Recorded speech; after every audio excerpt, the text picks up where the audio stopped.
बिस्मिल्लाहिर्रहमानिर्रहीम। अस्सलाम वालेकुम। लास्ट लेक्चर में हमने सप्लाई ऑफ मनी पढ़ा था, उसके सोर्सेज और उसके changes in supply, what ever supply से रिलेटेड जो भी कॉन्सेप्ट थे वो किए थे। आज हम डिमांड ऑफ मनी करेंगे और इसके साथ डिमांड ऑफ मनी में चेंजेस कैसे आती हैं, फिर वैल्यू ऑफ मनी का टॉपिक करेंगे, velocity of circulation of money का टॉपिक करेंगे। तो आज का हमारे काफ़ी सारे टॉपिक्स डिमांड फॉर मनी और वैल्यू ऑफ मनी से रिलेटेड हैं। तो अब आते हैं आज की मेजर टॉपिक की तरफ, डिमांड फॉर मनी या ज़र की तलब। अब डिमांड फॉर मनी या ज़र की तलब वो पैसा होता है जो लोग अपने पास कैश फॉर्म में रखना चाहते हैं। कैश फॉर्म में जो पैसा रखा जाता है उसको लिक्विड मनी भी कहा जाता है, इसीलिए इसको लिक्विडिटी प्रेफरेंस भी कहा जाता है, यानी ज़र की सयाल पजीरी। ज़र की सयाल पजीरी यानी वो लिक्विड मनी, चूँकि मनी जो है वो फौरी तौर पे इस्तेमाल हो जाता है, जो चीज़ खरीदनी हो फौरी तौर पे कर सकते हैं, इसलिए कैश मनी को लिक्विड मनी भी कहा जाता है। तो जहाँ भी ज़र की तलब या मनी डिमांड आएगा तो उसकी जगह एल इसीलिए यूज़ होता है, वरना समटाइम एम यूज़ होता है, समटाइम एल, वो लिक्विडिटी से लिया हुआ है। तो डिमांड फॉर मनी जो है वो it is that money which people want to keep with themselves in the form of cash. तो जितना ज्यादा कैश लोग रखना चाहेंगे उतनी ज्यादा डिमांड या ज़र की तलब होगी। अब ये डिमांड फॉर मनी या ज़र की तलब जो है ये मुख्तलिफ फैक्टर्स इसके जो है मुख्तलिफ फैक्टर्स पे डिपेंड करती है। अब वो कौन कौन से फैक्टर्स हैं जिन पे ये डिपेंड करती, या हम कह सकते हैं कि डिफरेंट मोटिव्स हैं, किन मकासद के लिए ज़र को तलब किया जाता है। जो सबसे पहले आता है ट्रांजैक्शन मोटिव। ट्रांजैक्शन मोटिव या ज़र की मामलाती तलब, जो इसको मुहरके लेन देन भी कहा जाता है। तो ये बेसिकली ट्रांजैक्शन मोटिव्स जो हैं इसके आगे डिफरेंट कंपोनेंट्स हैं। सबसे पहले जो मनी डिमांड किया जाता है हाउस होल्ड के लिए, आम लोगों को जो पैसे मिलते हैं, तनख्वाह मिलती है, वो महीने बाद मिलती है या वीकली मिलती है, लेकिन उन्होंने अखराजात जो हैं वो पूरा महीना करने होते हैं। तो इस मकसद के लिए हर वक्त कुछ ना कुछ कैश रखा हुआ होता है। अब ये कैश क्यों चाहिए होता है? उनको डेली एक्सपेंसेस के लिए, उन्होंने फूड के एक्सपेंसेस करने हैं, क्लॉथिंग के करने हैं, रहाइश के अकोमोडेशन के करने हैं, और मुख्तलिफ डेली ज़रूरियात खाने पीने की जो है, और अखबार लेना है, टूथपेस्ट लेना है, डेली डिफरेंट ज़रूरियात है, बच्चों की फ़ीस देनी है। तो इस तरह इन ज़रूरियात के लिए उनको हर वक्त कुछ ना कुछ कैश रखना पड़ता है, और इन मकासद के लिए जो कैश रखा जाता है उसको हाउस होल्ड मोटिव या घरेलू मकासद के लिए कहा जाता है। ये मुहरके लेन देन की पहली टाइप है। तो इसका इन्हिसार जो है वो इनकम पे होता है। जितनी ज़्यादा इनकम होगी लोगों के अखराजात उतने ही ज़्यादा होंगे और वो उतना ज़्यादा कैश रखेंगे। इसी तरह अमीर लोगों के अखराजात ज़्यादा होते हैं, चूँकि उनकी इनकम ज़्यादा होती है, वो ज़्यादा कैश अपने पास रखते हैं, जबकि गरीब की ज़रूरियात महदूद होती हैं, वो कम पैसे रखेगा। गोया ये जो घरेलू मकासद के लिए या हाउस होल्ड मोटिव्स हैं मनी डिमांड का, इसका इन्हिसार जो है वो इनकम पे होता है। अब अगले मोटिव की तरफ आते हैं, बिजनेस मोटिव। जो कारोबारी लोग जो हैं वो कारोबारी ज़रूरियात के लिए भी कुछ कैश रखते हैं। उनको पता है जो चीज़ें उन्होंने प्रोड्यूस की हैं वो ट्रांसपोर्ट करनी है मार्केट में भेजने के लिए, उनकी मशीनरी जो यूज़ हो रही है उसको रिपेयर करवाना है, गवर्नमेंट के टैक्सेस देने हैं, उन्होंने बिल देने हैं, लेबर की वेजेस देनी है। इसी तरह फर्दर इन्वेस्टमेंट के लिए कुछ पैसा चाहिए होता है, तो वो कुछ ना कुछ कैश जो है वो अपने पास रखते हैं। और जो कैश बिजनेस कम्युनिटी अपने पास रखती है, बिजनेस करने वाले लोग रखते हैं, उसको जो है money demand for business motive कहा जाता है। और इसका इन्हिसार भी इनकम पे होता है कि जितना बड़ा बिजनेस होगा उतनी ज़्यादा कैश रखा जाएगा और छोटे बिजनेस वाले कम कैश अपने पास रखेंगे। अब अगला मोटिव जो है दैट इज प्रिकॉशनरी मोटिव, या नागहानी ज़रूरियात के लिए, या मुहरके पेशबंदी। अब पेशबंदी या प्रिकॉशन, इससे यही समझ आती है कि हिफ्ज़ मुक़द्दम के तौर पे रखा जाता है। आप मुस्तकबिल के लिए देखते हैं कि मुस्तकबिल में कोई इमरजेंसी नीड आ सकती है, कोई ऐसी ज़रूरत पेश आ सकती है कि आपको फौरी तौर पे पैसों की ज़रूरत पड़े, कोई हादसा पेश आ सकता है, कोई बीमारी। ये तो नेगेटिव साइड होगी, लेकिन पॉजिटिव किसी का बर्थडे, किसी की शादी, या बच्चों की तालीम में कोई फीस कोई ज़्यादा हो सकती, कोई अचानक ऐसे अखराजात आ सकते हैं जो कि आपको देने पड़े। तो इसके लिए कुछ लोग बड़े मोहतात किस्म के होते हैं, प्रिकॉशंस लेते हैं, तो वो पैसे रखते हैं, ज़्यादा रखते हैं। मोहतात किस्म के लोग ज़्यादा पैसे रखते हैं। इसका इन्हसार कि उनके लोगों की नेचर पे होता है। जो लोग मोहतात होते हैं, रिस्क नहीं लेते, वो ज़्यादा कैश रखेंगे, लेकिन जो रिस्क टेकर्स होते हैं वो कहते हैं जी जब ज़रूरत पड़ी हम अरेंज कर लेंगे, हमें मिल जाएगा, वो रिस्क ले जाते हैं, वो कम पैसे रखते हैं। तो बेसिकली ये मोटिव भी इनकम पे ही डिपेंड कर रहा था। तो ये तीनों मोटिव्स मिलकर, जिनको हम मुहर के लेन देन या ज़र की मामलाती तलब या ट्रांजैक्शन मोटिव कहते हैं, और इन तीनों का इन्हिसार जो है वो इनकम पे होता है, यानी आमदनी पे होता है। जितनी ज़्यादा आमदनी होगी मुहर के लेन देन के लिए या ज़र की मामलाती तलब के लिए ज़्यादा पैसे रखे जाएंगे। तो L T is function of Y. अब जैसे मैंने आपको पहले बताया कि एल लिक्विडिटी से लिया हुआ है। लिक्विडिटी ज़र की सयाल पजीरी, नकद पैसे को सयाल ज़र ज़र सयाल या लिक्विड मनी भी कहा जाता है, क्योंकि ये फौरी तौर पर यूज़ हो सकता है, बह जाता है, जैसे लिक्विड्स बह जाते हैं, ये फौरी तौर पे यूज़ किया जाता है, तो यानी मनी से फौरी चीज़ें खरीद सकते हैं, इसलिए इसके लिक्विडिटी प्रेफरेंस भी कहते हैं। तो एल लिक्विडिटी डिमांड से आया है, नकद ज़र की डिमांड। तो ये फंक्शन है इनकम का। अब इनकम का किस किस्म का फंक्शन है? ये इंक्रीजिंग फंक्शन है, और आपको पता है कि इंक्रीजिंग फंक्शन क्या होता है? जब एक चीज़ एक वेरिएबल बढ़ता है तो दूसरा भी उसके साथ बढ़ता है, या अगर एक कम होता है तो दूसरा भी कम होता है। इसका मतलब इनकम बढ़ेगी। हमेशा इंडिपेंडेंट वेरिएबल की चेंज जो है वो पहले होती है, इंडिपेंडेंट चेंज होता है, उसकी वजह से डिपेंडेंट चेंज होता है। इनकम बढ़ेगी तो ट्रांजैक्शन मोटिव जो है उसके लिए डिमांड बढ़ेगी। इनकम कम होगी तो ये एल टी कम हो जाएगी, ट्रांजैक्शन मोटिव के लिए डिमांड कम हो जाएगी। तो गोया मुहर के लेन देन या ज़र की मामलाती तलब का इन्हिसार इनकम पे होता है, आमदनी पे। जितनी ज़्यादा आमदनी होगी उतनी ज़्यादा डिमांड जो है लिक्विडिटी प्रेफरेंस होगी। तो ये इसको अगर हम डायग्रामेटिकली शो करें तो इस एक्सिस पे हमने एक्स एक्सिस पे इनकम दी हुई है और इस पे ट्रांजैक्शन मोटिव, और ग्राफ जो है इसका स्ट्रेट लाइन आता है, यानी अगर इनकम बढ़ेगी, इसमें किसी भी पॉइंट पे ले लें, इधर ले लें, ये पहले है, तो फिर अगले पॉइंट पे इनकम बढ़ेगी तो ट्रांजैक्शन मोटिव के लिए डिमांड बढ़ जाएगी। तो गोया इसका इन्हिसार इनकम पे होता है और ये इनकम का इंक्रीजिंग फंक्शन होता है। अभी तक हमने इनकम की जो है डिमांड फॉर मनी चेक किया कि क्या होती है, यानी लोग जितना कैश अपने पास रखना चाहते हैं। फिर हमने मुख्तलिफ मोटिव्स की तरफ आए, ट्रांजैक्शन मोटिव अभी तक हम पढ़ चुके हैं, जो कि फर्दर जिसमें आ जाता है कि household motive, business motive और प्रिकॉशनरी मोटिव, ये तीनों, और इन तीनों के अनुसार इनकम पे होता है। जब आमदनी बढ़ेगी ट्रांजैक्शन मोटिव के लिए डिमांड बढ़ जाएगी। तो नेक्स्ट मोटिव की तरफ आते हैं, या अगला जो मकसद जिसके लिए पैसे कैश फॉर्म में रखे जाते हैं वो है स्पेकुलेटिव मोटिव या मुहर के तखमीन या सट्टाबाजी। सट्टाबाजी क्या होती है कि आपने चीज़ों को उस वक्त खरीदना है जब उनकी कीमतें कम हों, उस वक्त बेचने के लिए जब उनकी कीमतें बढ़ जाएं। इस तरह की कम कीमत पर खरीद कर ज़्यादा कीमत पर बेचने से लोग मुनाफा कमाते हैं। तो स्पेकुलेटर्स जो सट्टाबाज होते हैं वो हर वक्त अपने पास पैसे रखते हैं और वो चीज़ों की कीमतों पे बड़ी गहरी नज़र रखते हैं। जो ही चीज़ों की प्राइसेस कम होती हैं उनको ख़रीदा, स्टॉक किया और उस वक्त बेचा जब उनकी प्राइसेस बढ़ जाती हैं। इसी तरह वो स्टॉक मार्केट में भी बड़ा देख रहे होते हैं कि जब शेयर्स, बॉन्ड्स वगैरह की प्राइसेस गिरती हैं उस वक्त उनको ख़रीद लेते हैं, और जब उनकी प्राइसेस चढ़ती हैं तो उनको बेच देते हैं। तो इस तरह वो प्रॉफिट कमाते हैं। कम कीमत पर ख़रीद कर ज़्यादा कीमत पर बेचने से उन्हें प्रॉफिट हासिल होता है। और ये स्पेकुलेटिव डिमांड को हम LS से शो करते हैं, यानी liquidity preference for speculation. Speculation के लिए, सट्टाबाजी के लिए जो उनको डिमांड की जाती है। तो ये फंक्शन होती है रेट ऑफ इंटरेस्ट का। जब बॉन्ड प्राइसेस राइज हो रही होती हैं तो ये रेट ऑफ इंटरेस्ट फॉल हो रहा होता है। इसी तरह बॉन्ड की प्राइसेस जब कम होती हैं, जब वो परचेज करते हैं, तो उस वक्त रेट ऑफ इंटरेस्ट जो है वो बढ़ रहा होता है।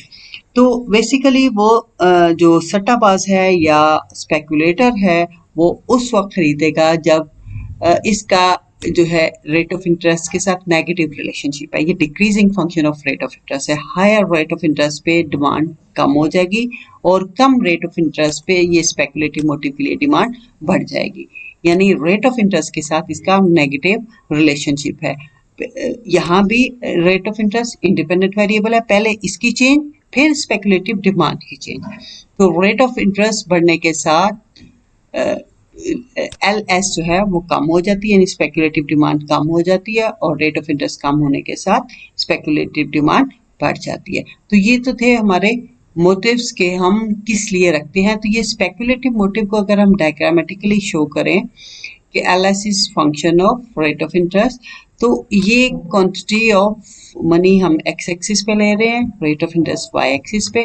जब इसको डायग्रामेटिकली शो करें तो ये नेगेटिवली स्लोप कर्व बनता है, जो शो करता है कि अगर हमारा रेट ऑफ इंटरेस्ट बढ़ जाता है तो क्वांटिटी ऑफ मनी डिक्रीज हो जाती है। हायर रेट ऑफ इंटरेस्ट पे कम money, lower rate of interest पे ज्यादा मनी डिमांड किया जाता है।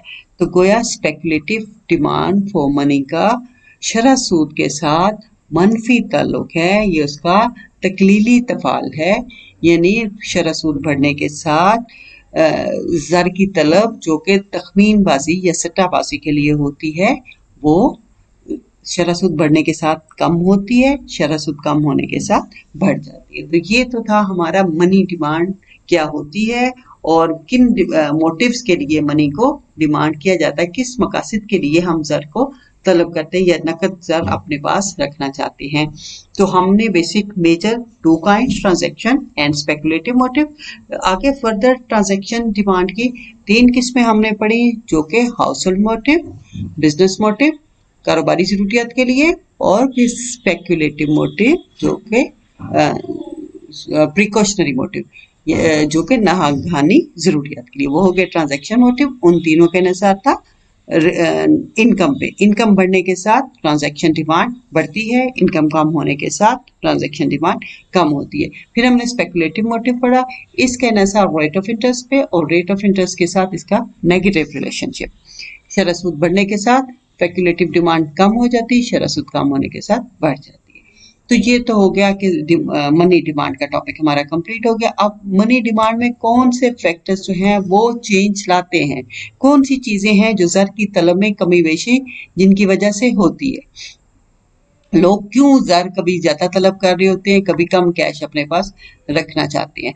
तो सबसे पहले ट्रेंड ऑफ प्राइसेस, अशिया की कीमतों का रुझान। जब अशिया की कीमतें चढ़ रही होती हैं या प्राइसेस राइज हो रही होती हैं तो क्या होता है कि मनी की जो वैल्यू है वो कम हो जाती है, मनी की परचेजिंग पावर कम हो जाती है, ज़र की कुव्वत खरीद कम हो जाती है। उतने ही कीमतें चढ़ने के साथ उतने ही पैसों के साथ हम पहले से कम चीजें खरीद सकते हैं। तो ऐसे में लोगों का करेंसी पे एतमाद कम हो जाता है, वो कैश कभी भी कीमतें चढ़ रही हों तो कभी भी कैश अपने पास रखना पसंद नहीं करते, बल्कि वो अशिया खरीदना चाहते हैं ताकि जो ज़र की कदर है वो तो कम हो रही है लेकिन चीज़ों की कीमत वैल्यू जो है वो उतनी की उतनी ही रहेगी, उनकी कदर उतनी की उतनी रहेगी। तो ऐसे में वो चीज़ें रखना पसंद करते हैं। तो इसका मतलब है प्राइसेस बढ़ रही हों, वैल्यू ऑफ मनी गिर रही हो, तो ऐसे में लोग कैश रखना पसंद नहीं करते। मनी डिमांड इसका मतलब है कम हो जाएगी, ज़र की तलब कम हो जाएगी। इसी तरह जब चीज़ों की कीमतें कम हो रही होती हैं तो इसका मतलब है ज़र की तलब बढ़ रही है, क्योंकि लोग चीज़ों की कीमतें कम होती हैं, ज़र की वैल्यू बढ़ रही होती है, ज़र की कदर बढ़ रही होती है, तो लोग कैश रखना जो है वो पसंद करते हैं कि चीज़ों की कीमतें कम है लेकिन कैश की वैल्यू ज़्यादा है। तो ऐसे में डिमांड फॉर मनी बढ़ जाती है। नेक्स्ट जो है जिस पे हमारी डिमांड डिपेंड करती है वो है वॉल्यूम ऑफ इनकम। हमने पहले ही पढ़ा कि ट्रांजैक्शन मोटिव जो है उनके अनुसार इनकम पे होता है। इनकम बढ़ने के साथ वॉल्यूम ऑफ इनकम जब बढ़ेगा तो लोगों की लाइफस्टाइल चेंज हो जाता है, वो लग्जरीज की तरफ उनका रुझान आ जाता है, अखराजात बढ़ जाते हैं, तो वो ज़्यादा कैश अपने पास रखना चाहते हैं, ज़्यादा कैश रखते हैं। अमीर लोग अपने पास ज़्यादा कैश रखते हैं क्योंकि उनकी ज़रूरियात ज़्यादा होती है। इसी तरह जिनकी इनकम कम होती है, लोअर लेवल ऑफ इनकम होता है या गरीब होता है, तो वो उसको नकदियत के लिए वो कम तरजीह देता है, कम पैसे चाहिए होते हैं, तो डिमांड उसकी कम होती है। फिर आ जाते हैं डिस्ट्रीब्यूशन ऑफ वेल्थ, तकसीम दौलत। तकसीम दौलत जब इक्वल होती है तो इसका मतलब है तमाम लोगों की आमदनियां ऑलमोस्ट बराबर हैं। जब अनइक्वल होती है तो इसका मतलब कुछ लोग अमीर हैं, कुछ गरीब हैं। तो डिस्ट्रीब्यूशन ऑफ वेल्थ जब इक्वलाइज कर जाती है, जब लोगों में तमाम लोगों के पास इक्वल लेवल ऑफ इनकम आ जाता है, तो ऐसे में क्या होता है कि जो गरीब हैं उनकी ज़रूरियात अभी बहुत सारी रह गई होती हैं, तो वो अपनी ज़रूरियात पूरा करना शुरू कर देते हैं, उनकी डिमांड बढ़ जाती है। इसका मतलब दौलत की तकसीम मुसाविया ना होगी तो ज़र की तलब बढ़ जाएगी। डिस्ट्रीब्यूशन ऑफ वेल्थ अगर इक्वल हो जाए तो लोगों की डिमांड फॉर मनी बढ़ जाएगी। इसी तरह अगर अनइक्वल हो तो इसका मतलब है अमीर और गरीब में ज़्यादा फ़र्क है। गरीब की तो महदूद ज़रूरियात फिर वो अपनी वही पूरी करेगा, जबकि अमीरों के पास कैश जो है वो ज़्यादा रखेंगे। इसी तरह रेट ऑफ इंटरेस्ट या शरह सूद की बात करें, ये स्पेकुलेटिव मोटिव के अनुसार रेट ऑफ इंटरेस्ट पे है। जब रेट ऑफ इंटरेस्ट बढ़ता है तो लोग पैसे कर्ज देने को तैयार होते हैं, क्योंकि रेट ऑफ इंटरेस्ट ज़्यादा हो तो लोग अपने पास पैसे नहीं रखेंगे, वो कहेंगे कर्ज देकर ज़्यादा से ज़्यादा सूद कमाएं। इसी तरह जब शरह सूद गिर जाती है तो लोगों की जब देखते हैं कि शरह सूद तो कम मिल रही है तो हमें क्या ज़रूरत है उधार देने की, हम पैसे अपने पास रखते हैं। तो इस तरह शरह सूद गिरने के साथ डिमांड फॉर मनी बढ़ जाती है और शरह सूद बढ़ने के साथ डिमांड फॉर मनी कम हो जाती है। तो गोया ये 4 फैक्टर्स थे जो चेंज लाते हैं डिमांड में, मनी डिमांड में। ट्रेंड ऑफ प्राइसेस, अशिया की कीमतों का रुझान, वॉल्यूम ऑफ इनकम या आमदनी का हुजम, डिस्ट्रीब्यूशन ऑफ वेल्थ या तकसीम दौलत, और रेट ऑफ इंटरेस्ट या शरह सूद। अब आते हैं नेक्स्ट टॉपिक की तरफ, जो कि हमारा है वैल्यू ऑफ मनी या कदरे ज़र। ज़र की वैल्यू कितनी है? ज़र की वैल्यू या कदर से मुराद है कि उससे हम कितनी चीज़ें खरीद सकते हैं। अगर हम एक फ़र्ज़ करें कि 100 रुपये हैं हमारे पास, अगर उसमें चीज़ों की कीमतें कम हैं, हम 100 रुपये में ज़्यादा चीज़ें ले सकेंगे तो उसकी वैल्यू ज़्यादा होगी। अगर चीज़ों की प्राइसेस बढ़ जाए तो हम उसी 100 रुपये में पहले से कम चीज़ें खरीद सकेंगे, उसकी परचेजिंग पावर कम हो जाएगी या क़ुव्वत ख़रीद उसी 100 रुपये की कम हो जाएगी। तो इसका मतलब है ज़र की कदर गिर चुकी है। तो मनी जो है वो मीडियम ऑफ एक्सचेंज के तौर पे यूज़ होता है, इसी की मदद से हम चीज़ें खरीदते और बेचते हैं। तो अगर चीज़ों की प्राइसेस चढ़ जाएं तो वैल्यू ऑफ मनी कम हो जाती है और इसकी परचेजिंग पावर कम हो जाती है, और अगर चीज़ों की कीमतें डिक्रीज हो जाएं, कम हो जाएं, तो परचेजिंग पावर बढ़ जाती है। जैसे पहले अगर 100 रुपये में हम 10 रुपये की चीज़ थी तो 10 चीज़ें खरीद सकते थे, तो उसकी वैल्यू जो थी 10 चीज़ें के बराबर थी। लेकिन अगर कीमतें बढ़ जाएं, वो चीज़ 20 रुपये की हो जाए तो हम 5 चीज़ें खरीद सकेंगे, उसकी परचेजिंग पावर गिर जाएगी। इसी तरह अगर चीज़ की कीमत 5 रुपये हो जाए, पहले से कम हो जाए, तो इसका मतलब हम 100 में 10 की बजाय अब 20 खरीद सकेंगे, उसकी वैल्यू बढ़ जाएगी। तो गोया वैल्यू ऑफ मनी से मुराद है कि हम उस मनी के साथ कितनी गुड्स परचेज कर सकते हैं। ज़्यादा गुड्स परचेज कर सकेंगे तो वैल्यू ऑफ मनी ज़्यादा होगी, उसकी परचेजिंग पावर ज़्यादा होगी। कम परचेज कर सकेंगे तो वैल्यू ऑफ मनी कम होगी, और प्राइसेस बढ़ने के साथ वैल्यू ऑफ मनी कम हो जाती है, प्राइसेस कम होने के साथ वैल्यू ऑफ मनी बढ़ जाती है। तो ये तो हो गया हमारा वैल्यू ऑफ मनी।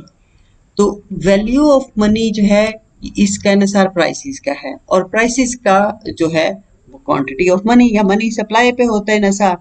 अगर क्वांटिटी ऑफ मनी किसी मुल्क में बढ़ जाए तो वहाँ पे प्राइस लेवल चढ़ जाता है, चीज़ों की कीमतें बढ़ जाती हैं, तो ऐसे में वैल्यू ऑफ मनी कम हो जाती है। इसी तरह अगर मनी सप्लाई फॉल कर जाए, डिक्रीज हो जाए, तो कीमतें गिर जाएंगी और वैल्यू ऑफ मनी बढ़ जाएगी। तो ज़र जो बतौर आला मुबादला गर्दिश कर रहा होता है, चीज़ों की कीमतें बढ़ने के साथ उसकी कदर कम हो जाती है और चीज़ों की कीमतें कम होने के साथ उसकी कदर बढ़ जाती है, और इसका इन्हिसार ज़र की रसद पे होता है। ज़र की रसद बढ़ने के साथ कीमतें बढ़ती हैं, वैल्यू ऑफ मनी कम हो जाती है, और ज़र की रसद कम होने के साथ कीमतें जो हैं वो कम हो जाती हैं, जबकि वैल्यू ऑफ मनी या कदरे ज़र जो है वो बढ़ जाती है। अब कदरे ज़र का जो इन्हिसार है वेलोसिटी ऑफ सर्कुलेशन या ज़र की रफ्तार गर्दिश पे होता है। अब देखते हैं वेलोसिटी ऑफ सर्कुलेशन या ज़र की रफ्तार गर्दिश क्या होती है।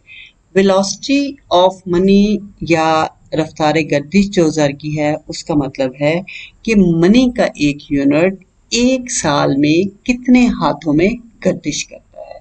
अगर एक नोट एक शख्स ने चीज खरीदी, किसी को दिया, फिर उस शख्स ने आगे चीजें की खरीदारी की, उसने किसी और को दिया, फिर तीसरे ने, इसी तरह अगर 10 लोग उसी एक नोट के साथ जो है अशिया खरीदते हैं तो इसका मतलब है वो अगर 100 रुपए का नोट था तो वो 1000 रुपए के बराबर चीजें उससे खरीदी जाएंगी।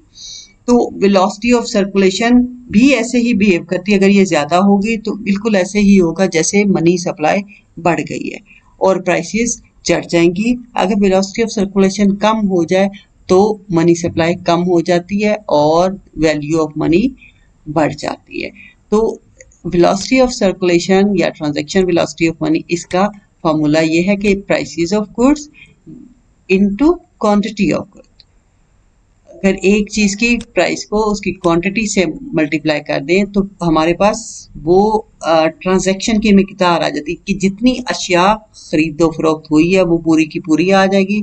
और इसको अगर क्वांटिटी ऑफ मनी से डिवाइड कर दिया जाए तो हमारी वेलोसिटी ऑफ सर्कुलेशन निकल आती है।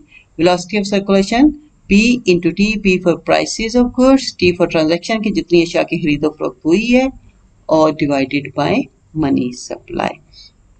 तो गोया ज़र की रफ्तार गर्दिश से मुराद ये है कि ज़र की एक इकाई साल में मुख्तलिफ हाथों से कितनी दफ़ा गुजरती है। उस जितने ज़्यादा हाथों से गुजरेगी ज़र की रफ्तार गर्दिश ज़्यादा होगी, अगर कम हाथों से गुजरेगी तो ज़र की रफ्तार गर्दिश कम होगी, और अगर ज़र की रफ्तार गर्दिश ज़्यादा होगी तो ज़र की कदर कम हो जाएगी, और रफ्तार गर्दिश कम होगी तो ज़र की कदर बढ़ जाएगी। इसका फॉर्मूला शय की कीमत ज़रब अशिया की मिकदार बटा ज़र की मिकदार। तो ये हमने जो है आज जो टॉपिक्स किए एक दफ़ा रिव्यू ले लेते हैं। सबसे पहले हमने देखा कि मनी डिमांड क्या होती है। मनी डिमांड के मोटिव्स पढ़े, ट्रांजैक्शन मोटिव जो कि हाउस होल्ड मोटिव या घरेलू मकासद, बिजनेस मोटिव या कारोबारी ज़रूरियात, प्रिकॉशनरी मोटिव्स या मुहर के पेशबंदी, ये 3 मोटिव इसमें आते हैं और इन तीनों का इन्हिसार इनकम पर होता है। इनकम बढ़ने के साथ ट्रांजैक्शन मोटिव के लिए डिमांड बढ़ जाती है। फिर इसकी हमने डायग्राम की।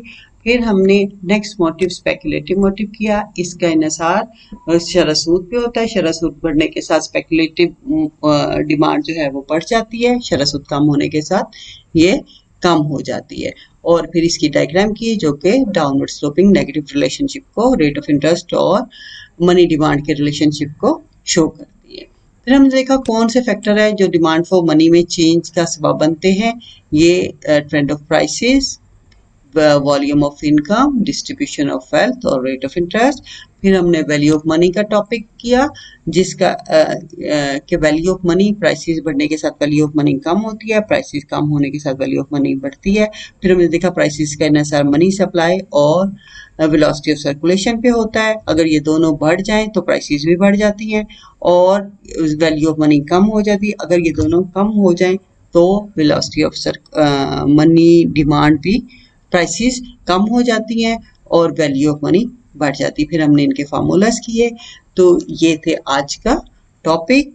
उम्मीद है कि आपको समझ आया होगा। अल्लाह ताला आपका हामी नासिर हो। बहुत शुक्रिया। अस्सलाम वालेकुम।